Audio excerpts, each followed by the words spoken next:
चंद्रयान 3 को लेकर एक बहुत बड़ी खबर आज आई।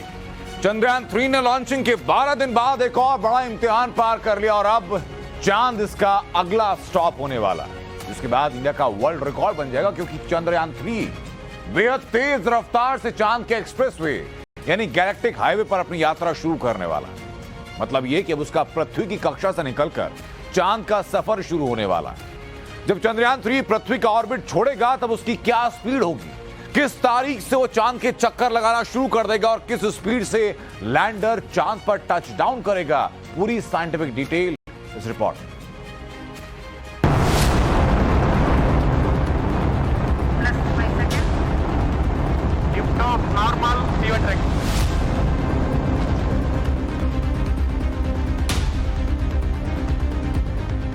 एक के बाद एक इम्तिहान पास करता जा रहा है चंद्रयान 3 और अब वो चांद को छूने से सिर्फ एक कदम दूर है। अब धरती के कक्षा से निकलकर चंद्रयान 3 की चांद की यात्रा का गोल्डन चैप्टर शुरू हो चुका है। चंद्रमा के ऑर्बिट में पहुंचने से पहले चंद्रयान को पृथ्वी की 5 कक्षाओं के चक्कर लगाने थे और अब चंद्रयान 3 के 5वें और आखिरी ऑर्बिट को बदला जा चुका है। यानी अब अपना चंद्रयान चंद्रमा के एक्सप्रेस वे पर आ चुका है और चांद की ओर तेजी से बढ़ता नजर आ रहा है। 5वीं और आखिरी बार अर्थ बाउंड ऑर्बिट रेजिंग के इस पूरे प्रोसेस को इसरो के telemetry tracking and command network से कंट्रोल किया गया। फिलहाल चंद्रयान की दूरी 1,27,609 गुणे 236 किलोमीटर है।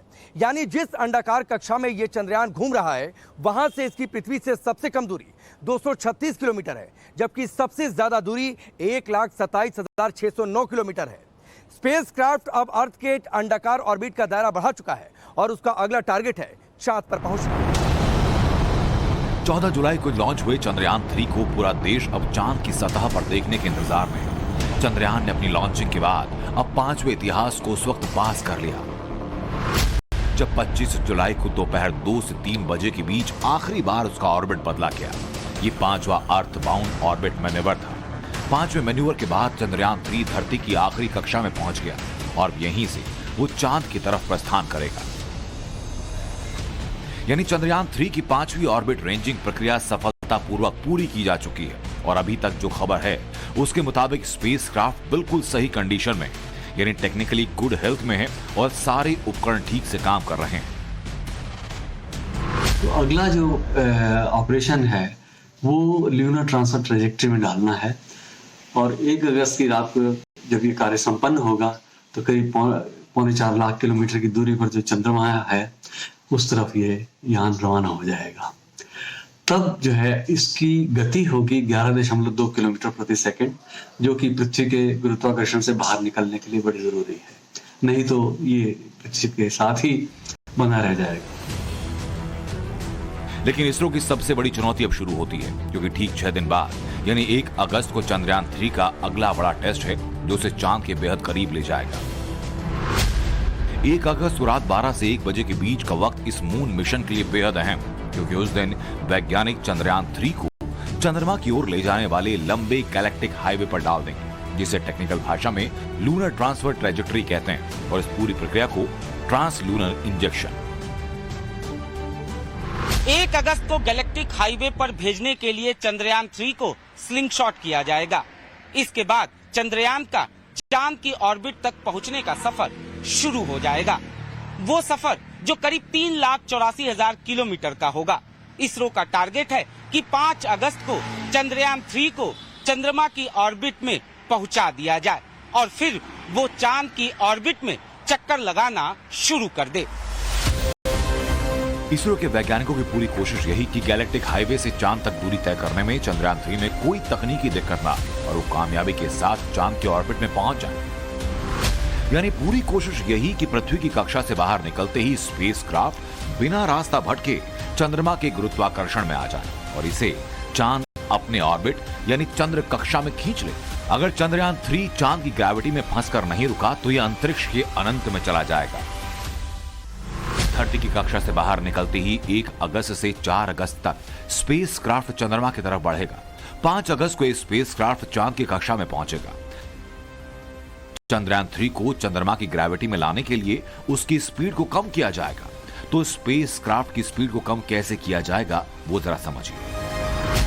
चंद्रयान 3 में लगे प्रोपल्शन मॉड्यूल में लगे छोटे इंजन की मदद से चंद्रयान 3 को पूरी तरह से उल्टी दिशा में घुमाकर उसकी स्पीड कम की जाएगी। यानी चंद्रयान 3 को 180 डिग्री तक घुमा दिया जाएगा ताकि वो चांद के गुरुत्वाकर्षण में फंसकर चांद के ऑर्बिट में रुक जाए। ये काम चंद्रमा की सतह से करीब 84,000 किलोमीटर ऊपर होगा। इसरो चंद्रयान 3 को चांद के 100 बाई 100 के ऑर्बिट में रखने की कोशिश करेगी। हमें अर्थ के ऑर्बिट से हमें उसको मून के ऑर्बिट पर पहुंचाना है।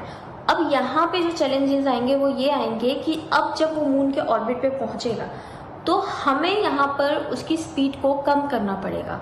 स्पीड को कम करने के लिए हमें क्या करना होता है कि उसकी स्पीड को कम करने के लिए ऑपोजिट डायरेक्शन में हमें फायरिंग करनी होती है, बूस्ट देना होता है ताकि उसकी स्पीड जो है वो कम हो।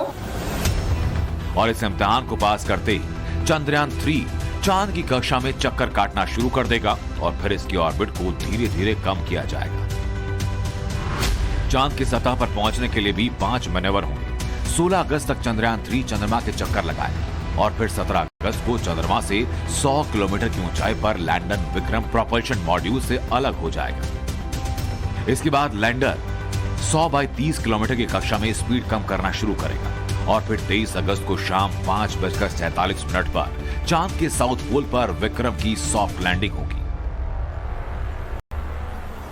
ऑर्बिटर के जरिए जो है उतार स्थल की अनगिनत तस्वीरें हैं।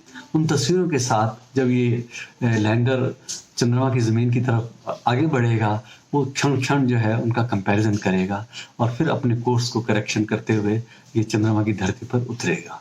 तो ये बेहद ही पेचीदगी वाली प्रक्रिया है और इसमें हर इंस्ट्रूमेंट को अपने सही ढंग से काम करना है। इस मून मिशन का सबसे यही क्रिटिकल फेज है। इस दौरान सॉफ्ट लैंडिंग की कोशिश होगी।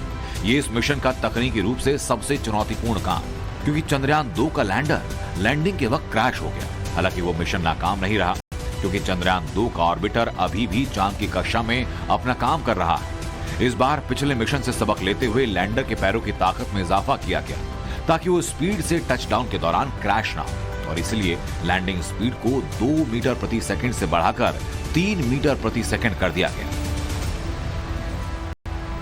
सॉफ्ट लैंडिंग का मतलब होता है पूरे कंट्रोल के साथ सतह पर सुरक्षित उतरना। अगर चांद के दक्षिणी ध्रुव पर लैंडर की सफल लैंडिंग होती है तो भारत ऐसा करने वाला दुनिया का पहला देश बन जाएगा। ये लैंडिंग इसलिए भी खास होगी क्योंकि चांद का दक्षिणी हिस्सा इंसान की नजरों से अभी तक छिपा रहा है। बेशक रूस, चीन और अमेरिका ने चांद पर अपने स्पेसक्राफ्ट उतार दिए हों, लेकिन वो चांद के दूसरे हिस्सों में थे।